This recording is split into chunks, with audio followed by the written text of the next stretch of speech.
بسم اللہ الرحمن الرحیم اللهم صل على سیدنا و مولانا محمد كما تحب و ترضى بأن تصلی علیہ۔ پیارے اسلامی بھائیو،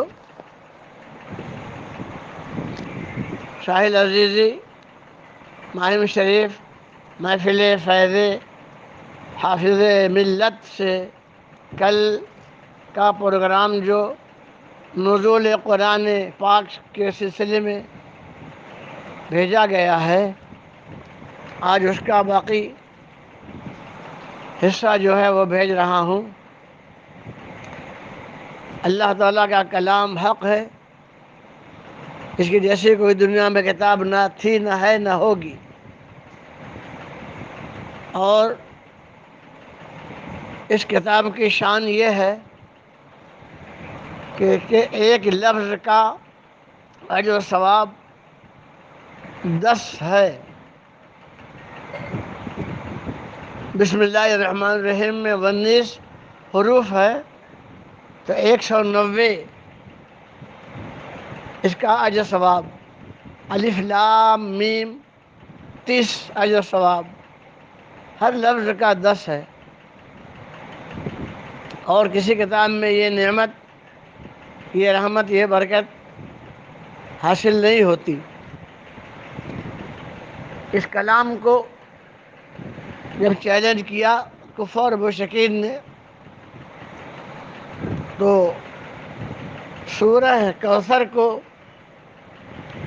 تھوڑا سا حصہ کل میں نے بتایا کہ کعبہ معظمہ کے پاس لٹکا دیا گیا، آویزاں کیا گیا، اس کا جواب کوئی نہیں دے سکا، اس کے مثل کوئی لا نہیں سکا، اور جھلانے والوں کا منہ توڑ جواب ان کے ہی آدمی نے دیا، ما ھذا کلام البشر انا اعطیناک الکوثر کے جواب میں، کہ یہ کلام انسان کا ہے ہی نہیں، یہ کلام اللہ ہے۔ اسی طرح جب وہ تھک گئے اور اس کے مثل نہ لا سکے کوئی جواب، تو انہوں نے مشورہ کیا کہ چلو ہم اس کے جیسا کوئی جواب نہیں لا سکے، ہم عیب ڈھونڈیں، ہم فساد سے گرے ہوئے الفاظ کو ڈھونڈیں جو کلام پاک میں ہے، جو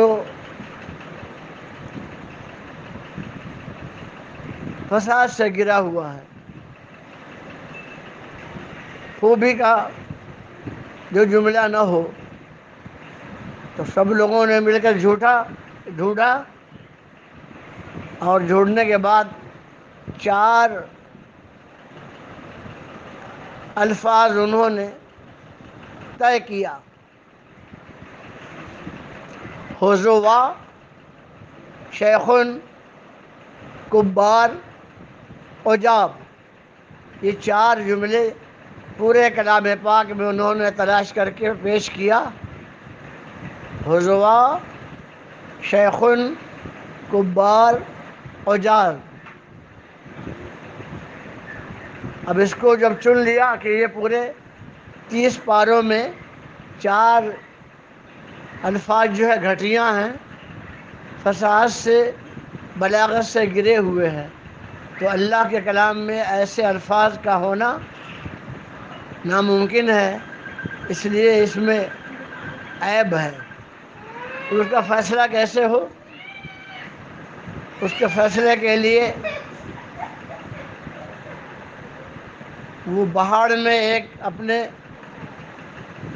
زبان کی حفاظت کے لیے شیخ تھا، ان کا ہی آدمی، اس کے پاس گئے اور اس کو فیصلے کے لیے لے کر کے آئے۔ اللہ تعالیٰ کے رسول صلی اللہ تعالیٰ وسلم کی بارگاہ میں وہ سب آئے اور اس شیخ کو بھی لائے۔ وہ بوڑھا تھا، لکڑی لے کے ٹیکتے ٹیکتے آیا۔ جیسے ہی آپ کے سامنے آیا تو آپ نے فرمایا اجلس، بیٹھ جا۔ پھر فرمایا قم، پھر فرمایا اجلس۔ اس اٹھک بیٹھک کرانے میں وہ غصے میں آ گیا. اٹھ، کھڑا ہو جا، قم، اجلس، بیٹھ جا. جب اٹھک بیٹھک کرائی تو بڑے میاں کو غصہ آ گیا اور غصے میں انہوں نے کہا اتتخذنی ہزوا، میرا مذاق اڑا رہے ہیں. انا شیخ کبار وہذا شیء عجاب، میں بوڑھا ہوں، میرا مذاق اڑا رہے ہیں، میں بوڑھا آدمی ہوں، عمر رسیدہ ہوں. کتنے تعجب کی بات ہے. جب ان سبوں نے سنا کہ یہ استاد ہی جو وہ زبان بول رہا ہے، تب اس سے اچھی زبان کیا ہو سکتی ہے. اپنا سا منہ لے کے رہ گئے، ذلیل و رسوا ہوئے. اللہ تعالیٰ کے کلام کی شان اللہ تعالیٰ کے فضل سے ان کے سامنے ہی ان کے شیخ نے ظاہر کر دی. اب اللہ تعالیٰ کے کلام کو جھٹلانے کا کوئی راستہ نہیں. ایسی کتاب نہ دنیا میں کبھی پہلے آئی، نہ ہے اور نہ ہوگی. پوری دنیا کے دانشور، پوری دنیا کے مضبوط سے مضبوط حکمراں سب مل جل کر اگر چاہیں کہ اللہ تعالیٰ کے کلام کو بدل ڈالیں یا اللہ تعالیٰ کے کلام کو ختم کر دے، تو یہ ناممکن ہے، ناممکن ہے. کیونکہ کسی کتاب کی ضمانت اللہ تعالیٰ نے اپنے ذمہ کرم میں نہیں لی. یہ واحد اللہ تعالیٰ کا کلام قرآن حکیم ہے، قرآن مجید ہے، قرآن پاک ہے، جس میں ہر چیز کا بیان ہے. تبیانا لکل شیء، اس لیے ہر چیز کا بیان ہے. و تفصیلا لکل شیء، ہر چیز کی تفصیل ہے. مولا علی فرماتے ہیں کہ اگر کلام پاک کے بسم اللہ الرحمن الرحیم کا جو بے ہے اس کے نقطے کی میں تفصیل لکھوں تو 40 اونٹوں کا بوجھ ہو جائے. اس کتاب کی گارنٹی اللہ تعالیٰ نے خود اپنے ذمہ کرم میں لی. قیامت تک اس کو کوئی بدل نہیں سکتا، کوئی مٹا نہیں سکتا. اگر پوری دنیا سے نسخوں کو، ظاہری نسخوں کو جو کتابی شکل میں قرآن پاک ہے چھپا دیں، معاذ اللہ مٹا دیں، تو لاکھوں لاکھ حفاظ حافظ قرآن پھر سے حرفاً صحیح طور پہ قرآن مجید سامنے آ جائے گا. علامہ عبد المبین صاحب مصباح قادری نے کنز الایمان کی تصحیح کے سلسلے میں اپنے ایک ساتھی حافظ صاحب کو اور ایک اور مہمان نواز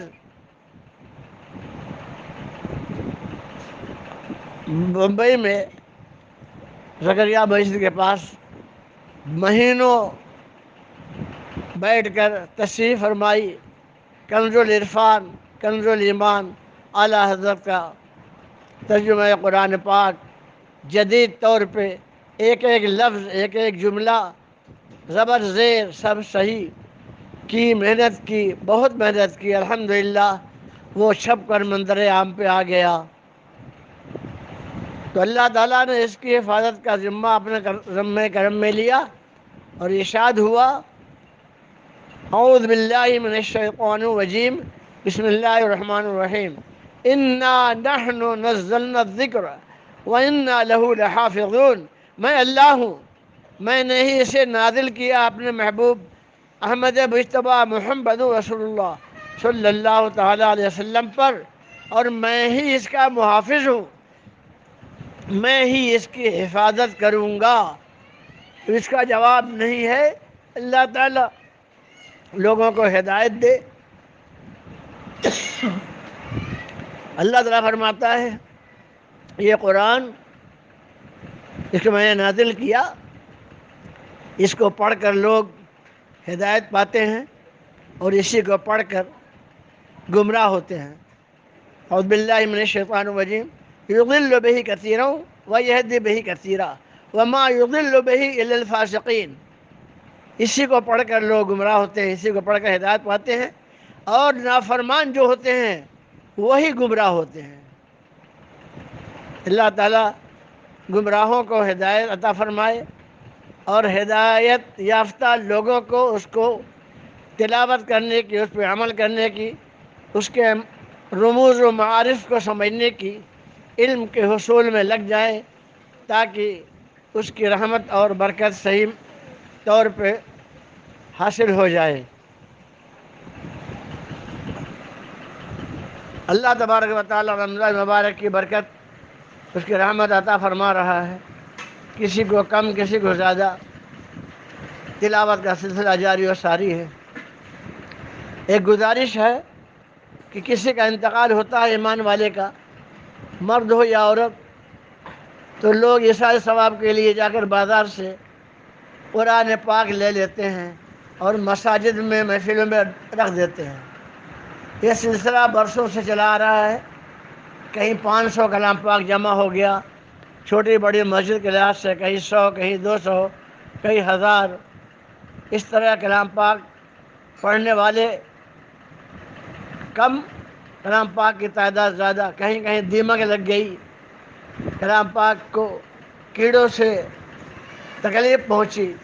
اس لیے گزارش ہے کہ کلام پاک کا لا کر پیٹی یا پارے پارے مساجد میں محفلوں میں دینا ہی ثواب نہیں ہے، بلکہ مسجد کے دوسرے جو اخراجات ہیں اس میں مدد کریں، مرحومین کے لیے مدرسوں کے تعمیر میں حصہ لیں، مطبخ میں حصہ لیں، مدارس اسلامیہ کے جو مستحق بچے ہیں مطبخ کھانے کا اس میں حصہ لیں، اور اگر زکوٰۃ نہیں ہے تو علماء کرام کی تنخواہ کا بھی حصہ لے کر اپنے مرحومین کے لیے وقف کر دیں۔ 2 مہینے کی تنخواہ، سال بھر کی تنخواہ، 6 مہینے کی تنخواہ کسی ایک استاد کے سلسلے میں دے دے۔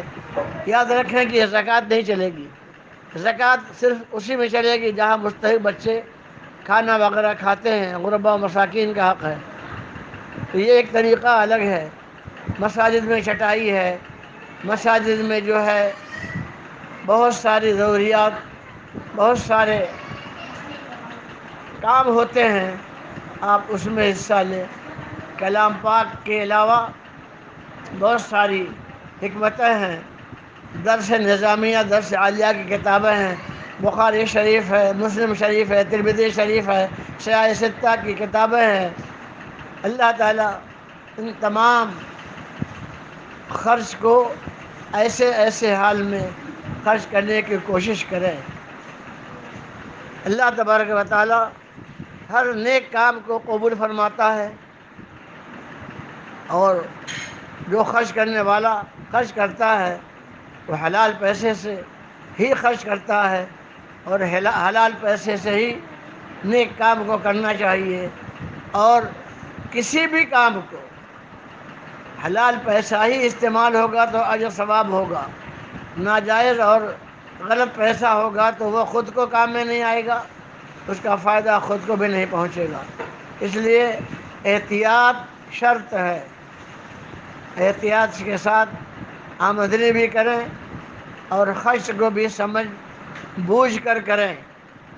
اللہ تبارک و تعالیٰ اپنے فضل سے، اپنے کرم سے جن کو نوازا ہے انہیں چاہیے کہ جیسے راشن وغیرہ تقسیم ہو رہا ہے جگہ جگہ، دور دراز 100 کلومیٹر، 200 کلومیٹر، 50 کلومیٹر تو گاڑیاں جاتی ہیں، لوگ لے کے جاتے ہیں ذمہ داران، اور جس علاقوں میں جاتے ہیں وہاں کے ذمہ داران کو پہنچا دیتے ہیں۔ میری گزارش یہ ہے کہ راشن پہنچانا، راشن لے کے جانا، اس سے بہتر یہ ہے کہ جس ذمہ دار کو آپ راشن پہنچاتے ہیں ان کے ذمے پیسے پہنچا دے، وہ ذمہ داری کے ساتھ، ایمانداری کے ساتھ وہیں خرید کر وہیں کا وہیں تقسیم کر دے۔ السلام علیکم۔